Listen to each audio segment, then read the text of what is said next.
نستعينه ونستغفره ونعوذ بالله من شرور أنفسنا ومن سيئات أعمالنا ما يهده الله فلا مضل له وما يضلل فلا هادي له أشهد أن لا إله إلا الله وحده لا شريك له وأشهد أن محمدا عبده ورسوله صلى الله عليه وسلم وعلى آله وأصحابه أما بعد.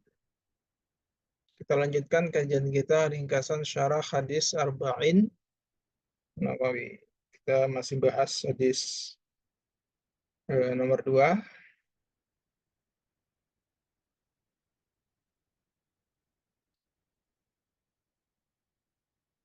Sebentar.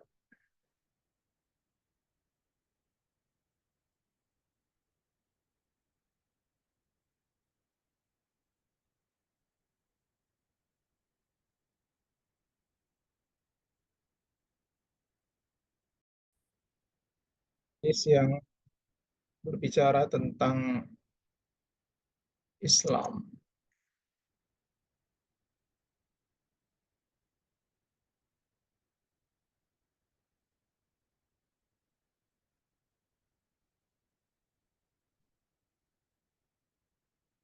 Kita masuk ke pembahasan pokok, yaitu tentang karakteristik Islam. Yang penting di bab ini, yaitu berbicara tentang karakteristik Islam. Kemarin kita sudah bahas yang pertama, karakter yang pertama yaitu Rabbaniyah, atau orientasinya ketuhanan. Dari 3 sisi, dari 3 aspek. Jadi Islam itu orientasinya ketuhanan dari 3 aspek. Aspek yang pertama adalah al-ghayah, yaitu tujuan utama di dalam Islam, baik itu beramal, berkeyakinan, dan lain sebagainya. Tujuannya tidak lain hanyalah untuk Allah semata. Kemudian yang kedua, al-masdar. Ya, landasan utama, sumber utama dari Islam adalah ketuhanan. Ya, yaitu sumbernya adalah wahyu Allah Subhanahu wa Ta'ala dan petunjuk dari Rasulullah Shallallahu Alaihi Wasallam. Itu yang dimaksud Rabbaniyah al-Masdar, orientasi ketuhanan dari sisi landasan utama atau sumber utama dari agama Islam. Kemudian yang ketiga, ya Rabbaniyah dari sisi al-manhaj, ya tata cara beribadah, metode, ya dalam beragama, semuanya dibimbing oleh wahyu, ya, dibimbing oleh wahyu. Inilah yang dimaksud bahwa karakter Islam itu Rabbaniyah dari 3 sisi. Kemudian sekarang yang kedua, karakter yang kedua dari Islam, yaitu kamil. Kamil dan mutakamil. Sempurna dan saling menyempurnakan. Ini agama Islam. Jadi tidak perlu ada revisi-revisi lagi, ya, karena sudah disempurnakan oleh Allah Subhanahu wa Ta'ala. Allah Ta'ala berfirman, ya, di dalam surat Al-Maidah ayat 3, Al-yawma akmaltu lakum dinakum wa atmamtu alaikum ni'mati wa raditu lakumul Islam madina. Hari ini, ya, mayoritas ahli tafsir menjelaskan bahwa ayat ini turunnya pada saat Haji Wada, haji terakhir beliau, bahwa Islam, ajaran Islam, agama Islam, ya, agama langit, agama samawi ini sudah sempurna. Ya. Dan agama yang dibawa oleh Rasulullah Shallallahu Alaihi Wasallam itu menyempurnakan agama-agama langit sebelumnya, baik itu, ya dari agama Yahudi maupun agama Nasrani. Nah, hari ini telah aku sempurnakan lakum untuk kalian. Yang disempurnakan apanya? Dinakum, agama. Agamamu sudah sempurna. Ya, sudah kamil, menyeluruh. Wa atmamtu alaikum ni'mati. Dan telah aku cukupkan, aku tamatkan, aku sempurnakan nikmatku. Waruditu, dan aku ridho lakum untuk kalian. Al-Islam, agama Islam, dinan sebagai agama. Saya ridho Islam sebagai agama bagi kalian. Sehingga agama Islam adalah agama yang diristoi, yang diridhoi, direstui oleh Allah Subhanahu wa taala. Nah, dalam bidang apapun, ya, syariat Islam memiliki ajaran yang sangat sempurna tentangnya. Tidak ada yang dizalimi, semua sesuai dengan kondisi yang semestinya. Ya, maka di dalam Islam itu ajarannya lengkap. Ya, termasuk di dalamnya adalah membahas tentang kestabilan ekonomi, kestabilan politik, ya, keamanan mulai dari rumah tangga sampai negara. Ini saking sempurnanya agama Islam.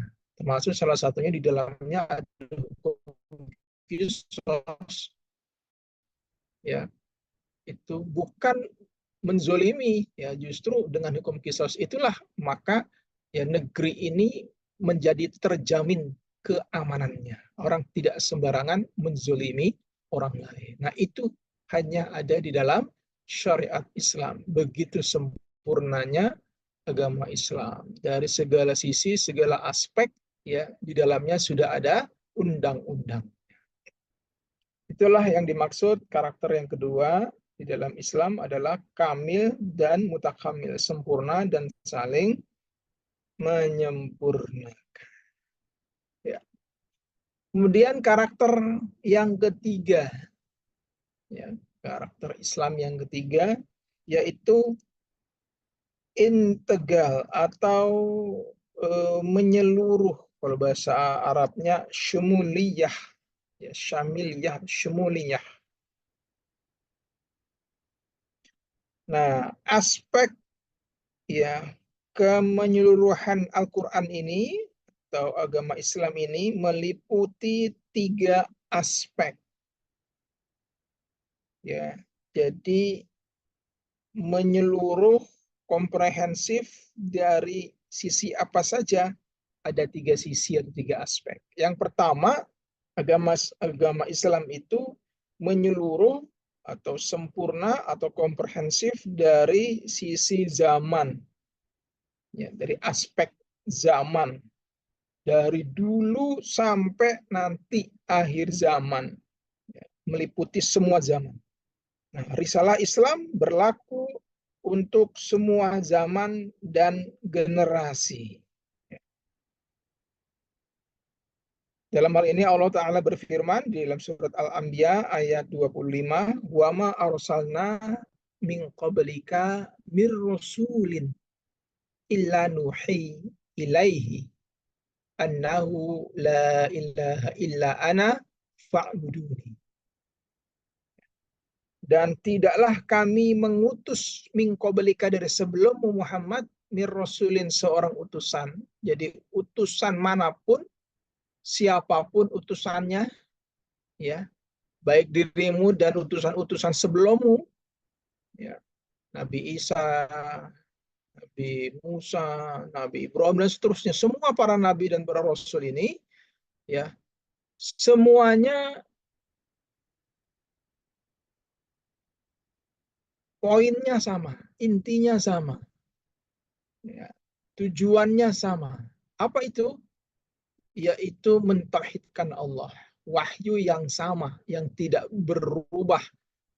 Ya, semuanya dalam hal ini wahyunya sama. Yang Allah wahyukan kepada Nabi Ibrahim, kepada Nabi Musa, kepada Nabi Isa, dan nabi-nabi yang lain. Ya, wahyunya adalah annahu la ilaha illa ana fa'buduni. Ya, ditugaskan, disuruh mendakwahkan tauhid, ya fa'buduni, maka sembahlah, menyembahlah kalian hanya kepadaku saja. Fa'buduni, ini menyembahlah kalian ini kepadaku, jangan kepada atau tidak boleh kepada yang lain. Ya, jadi semua utusan, semua rasul dari zaman ke zaman itu ajaran pokoknya sama. Apa itu? Yaitu mentauhidkan Allah. Semuanya sama. Nah, maka ini ciri khas agama samawi. Karakteristik agama samawi yang sama dari zaman ke zaman, apa itu? Yaitu ajaran tauhid. Sehingga apabila ada satu orang, satu kelompok, suatu golongan yang mengaku agamanya agama samawi, tapi ya tidak mentauhidkan Allah, maka ini berarti terjadi penyimpangan ya terhadap agama orang tersebut atau golongan tersebut. Karena semua agama samawi, siapapun nabinya, ajaran utamanya sama, yaitu mengajarkan tauhid, beribadah hanya kepada Allah, menyembah hanya kepada Allah. Ya, itu yang dimaksud dengan eh, sempurna, komprehensif dari sisi zaman. Kemudian yang kedua, ya, komprehensif atau syamil atau syumuliyah dari sisi minhaj. Ya. Syumuliyatul minhaj. Kesempurnaan atau komprehensif dari sisi pedoman hidup. Ya. Ajaran syariat, ya, maka Islam adalah syariat yang telah disempurnakan, lengkap syariatnya. Oleh karena itu, karena Islam itu sudah komprehensif, maka kita sebagai penganutnya wajib memeluk agama Islam ini, berpedoman, ya, berprinsip dengan agama Islam secara menyeluruh juga. Allah Ta'ala ya berfirman, ya ayyuhalladzina amanu udkhulu fis-silmi kafah. Wahai orang-orang yang beriman, ya masuklah kalian fis-silmi ke dalam Islam kafatan, ya, seluruhnya, masuk semuanya. Jangan ragu-ragu, jangan tanggung-tanggung. Kalau sudah meyakini Islam sebagai agamanya, maka ikutilah semua risalahnya, semua syariatnya. Jangan pilih-pilih. Apa yang Allah dan Rasul perintahkan, kerjakan. Apa yang Allah dan Rasul larang, tinggalkan. Nah, itu yang dimaksud masuk ke dalam Islam secara kafah. Makanya kalimat sebelumnya ada bukan ya ayyuhallazi ya ayyuhan nas, tapi ya ayyuhalladzina amanu. Karena modal ya utama memeluk Islam secara menyeluruh adalah keimanan. Orang yang baik keimanannya, maka dia tidak akan pilih-pilih. Kalau orang yang keimanannya masih tangguh, pasti dia akan pilih-pilih. Mana yang menguntungkan buat dia, mana yang enak buat dia laksanakan. Kalau yang nggak enak, nggak dia lakukan. Nah, itu ya, maka keimanan menjadi modal utama. Nah, bahayanya ya ketika kita tidak totalitas ya mengikuti risalah Islam, maka apa yang terjadi? Kita akan terpengaruh dengan gangguan-gangguan, godaan-godaan, bisikan-bisikan syaitan. Maka ayat selanjutnya, wala tattabi'u khutuwati syaitan innahu lakum aduwwum mubin. Sesungguhnya janganlah kalian mengikuti langkah-langkah syaitan, karena sesungguhnya syaitan musuh yang jelas, musuh yang nyata bagi kalian.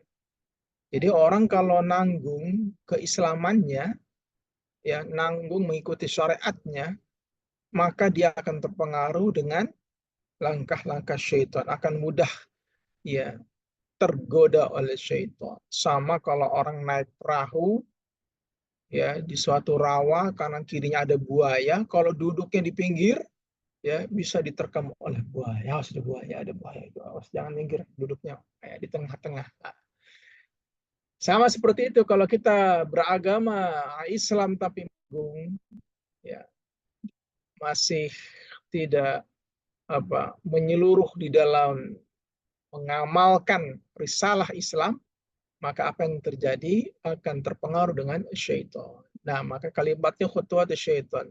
Jadi terpengaruh dengan syaitan itu nggak ujuk-ujuk. Orang nggak ujuk-ujuk berzina, orang nggak ujuk-ujuk mencuri, nggak ujuk-ujuk korup, nggak ujuk-ujuk membunuh. Semuanya ada step-stepnya.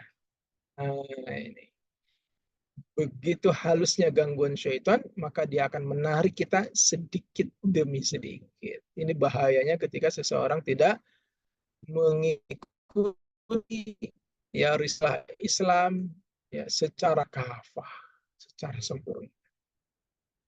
Maka ya Islam ini mengatur hidup manusia dari urusan yang paling kecil, contohnya seperti buang air, sampai urusan mengatur negara. Kurang apa lagi? Semuanya sudah lengkap di dalam Islam.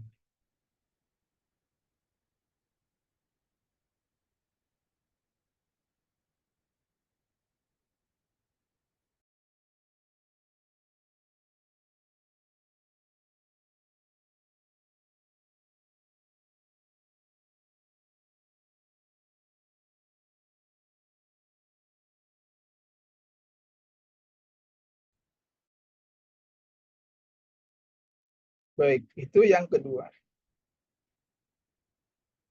Yang ketiga, ya, sempurna atau komprehensif atau menyeluruh ya, dari sisi makan. Makan bahasa Arab ya, bukan makan bahasa Indonesia. Ya, artinya di sini makan itu tempat ya atau ruang. Ya, jadi agama Islam itu syumuliyatul makan. Ya, sempurna ya dari sisi tempat dan ruang.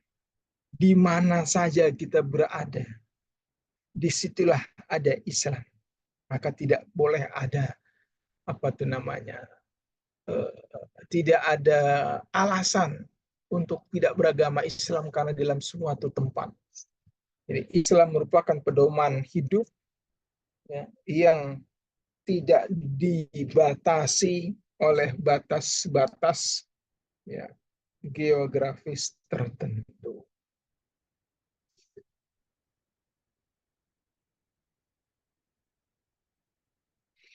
Allah Ta'ala berfirman di dalam surat Al-A'raf 158, Qul ya ayyuhan nas. Lihat kalimatnya ya. Ya ayyuhan nas. Semua manusia, semua manusia, siapapun tanpa terkecuali yang mengaku dirinya manusia, ya, yang memiliki nyawa, ini Rasulullah. Katakan Muhammad, wahai manusia seluruhnya, saya adalah utusannya Allah. Untuk siapa? Ilaikum jami'an, untuk kalian semua tanpa terkecuali berada di mana. Bukan hanya ada yang ada di Arab saja, ya, bukan hanya ada di golongan mana saja atau di negeri mana, enggak. Semua negeri, semua tempat, ya, harus beriman kepada Rasulullah Shallallahu Alaihi Wasallam. Ya, karena Rasulullah Shallallahu Alaihi Wasallam adalah utusannya Allah. Yang mana Allah adalah allazi lahu mulkus samawati wal ard. Ya. La ilaha illahu. Allah adalah zat yang memiliki ya, adalah raja pemilik ya, langit dan bumi.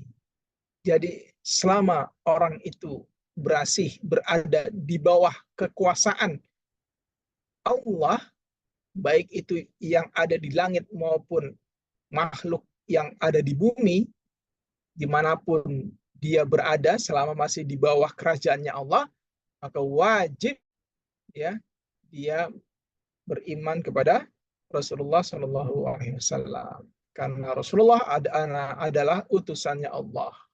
Ya, Allah adalah zat yang memiliki, yang baginya semua kerajaan langit dan bumi.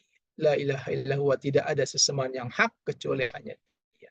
Yang mana Allah itu yuhyi wa yumitu, menghidupkan dan mematikan. Allah lah yang menghidupkan makhluknya dan Allah pula yang mematikan makhluknya. Tentunya yang melalui perantara-perantara ya dari utusannya Allah, ya malaikat pencabut nyawa. Ada yang memang sudah ya tertabrak ya, tapi belum waktunya mati ya hidup lagi, bukan hidup lagi ya nggak mati gitu kan. Tapi ada yang udah waktunya mati walaupun masih kecil ya waktunya mati ya, itu Allah yang mematikan dan pula Allah yang menghidupkan. Oleh karena itu fa'aminu billah wa rasulihi an-nabi al-ummi. Berimanlah kalian kepada Allah dan kepada utusannya Allah. Siapa utusannya Allah? Yaitu an-nabi al-ummi. Nabi yang ummi, yang tidak bisa baca tulis. Wah, kok nabi? Ya katanya orang top tapi nggak bisa baca tulis lah. Kurang keren ini. Oh, justru kerennya di situ. Ya.